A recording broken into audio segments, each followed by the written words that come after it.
Hey guys, what's up? Mr. Frill here. And last week you guys did a really good job with the border wall. I found them actually really interesting, and on my point of view, it's really interesting too to see like how your guys' conversations are different, right? Because first hour or third hour, I should say, you guys were passionate and like you zoned in on like certain things, like facts. About the cost, for example, was a big thing that theme that came up again and again. And then like the seventh hour class, they brought up different issues or like different thoughts over and over again. And it's just, for me, it's really interesting. And hopefully for you, it's interesting too. And, this week, I'm not going to bore you with a super long 17-minute video, whether that's good or bad. I mean, I don't know. Hopefully it's bad. Hopefully you like these videos. But anyway, so a topic I thought we would do, maybe a little less controversial, but also really important. And it's not the global warming thing, but maybe we'll do that. That's a good one too. Would be the minimum wage. And should the minimum wage be raised? Okay.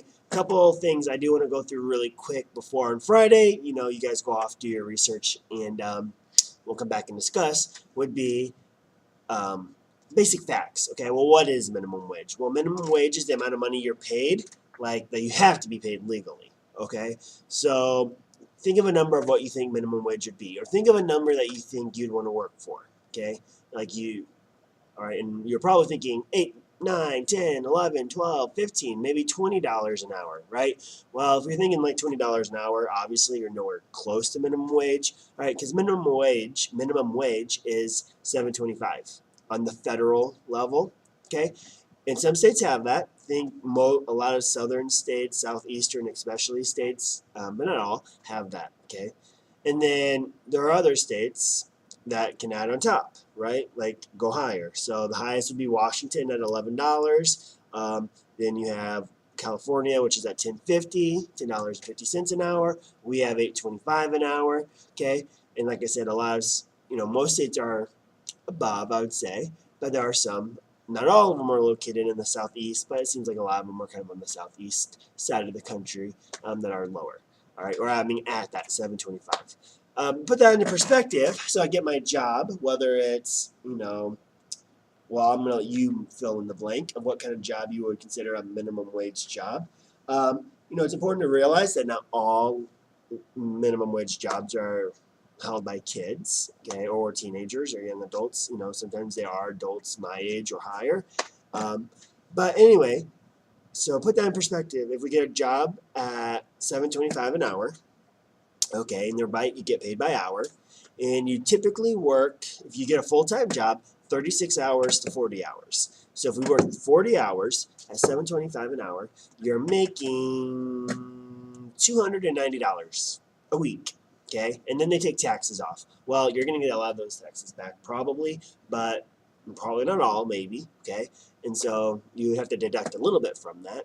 Okay, and then to put that into a year range, because year range, it'd be 14,790. Well, how did I do that math? Well, I took that number, that 290 times 51, and you're probably thinking, whoa, there's 52 weeks in a year. But if you're paid hourly, you don't get paid for like Christmas, New Year's Eve, New Year's Day, like your vacation, like you don't get paid for those. So, I mean, by working 51 weeks, that's pretty good. Also, you don't always work 40 hours. I mean, you can be full-time and still get 36 hours, 37 hours, okay? So, I mean, that would be pretty accurate, in the simulation. Okay, so how about California, or what about Washington? So if I work at Washington in the state and am getting paid $11 an hour, well, now my income is up to $600 a week, which take that times 51 would be $30,600. Okay, big difference, right?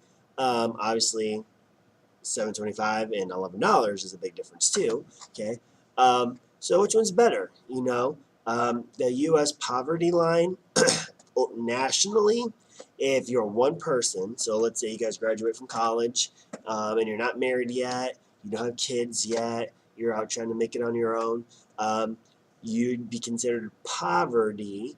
Okay, so meaning like, how much money, living below the standard living conditions that we would want in the country, I guess. If you made a little over $12,000 a year.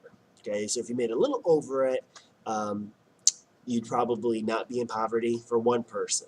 Okay, if it's a little under it or a lot under it, you'd be considered living in poverty, and that would be one person. Obviously, as you gain people, so like if you're married or if you have kids, that 12,000 number gets higher. So like for I think two people, it's around 15 grand, and then it goes up obviously because it's more expensive, right? To have more people living with you. So I guess that was the only thing I wanted to make sure you understand. Okay, is that hourly? It's minimum wage is like an hourly job, so you get paid by hour. There's usually 36 to 40 hours in a work week on most jobs. Okay, and it varies by state, and there is a federal level one, which is 725, but then we have like 825, and then there's other states that have 11. So when you go off and do your research today, maybe figure out, I mean, that could be something you could look at is, well, how has that impacted those states? So, you look at Texas, you look at Louisiana, okay, which is at 725, you look at Washington, which is at 11. Is it having an impact on their economy or on their jobs that the people can get living in those areas, or not? Okay. The big thing is that you hear in the news right now is that they want minimum wage to go to $15 an hour, which obviously is a huge jump from 725. Okay. But I'm interested to hear what you guys think. If you think that would be a good thing, bad thing, what would that do to the economy? What would that do to workers, especially young workers? What would it do to prices? What would it do to jobs like mine? Because obviously, teachers don't get paid the minimum wage. You may not get paid a lot, according to some people, right? But we don't get paid minimum wage, and would it have an impact on a job like mine or someone else who doesn't get paid minimum wage right now, but by raising minimum wage, is there an impact on those jobs as well? So there's a lot of different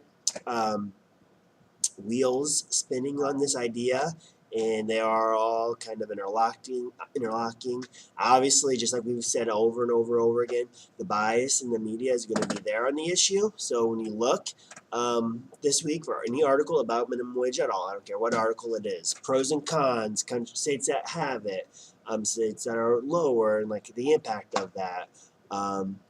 Maybe just the impact of minimum wage, whatever. I mean, anything minimum wage related. Last week, some of you, based on your conversations, seemed like you had some good articles that you found. So I don't care about exactly what the topic is, if it's pros, cons, comparing states at different minimum wages, the impact it would have on the economy or the workers or the government. Like, I don't care. But it has to be somehow related to minimum wage. So on Friday, we can come back, we can discuss, we can think about would we support an increased minimum wage or not. Go back to the college one. This will be something that we'll hear about maybe next year in the election. All right, but definitely, and again, I'm not saying Bernie Sanders is running again for president, but that was another big issue of his. So the free college and the minimum wage was a huge issue for him. So presidential election, I could see it being another issue again that especially people your age, young voters, okay, are going to go out and support or not support. And I don't care which side you choose, but I just want you to know, hopefully, some facts. So, all right, video is a little bit longer than I thought, but hey, that's okay. Me, I like to talk, and I'll talk to you guys later. All right, bye.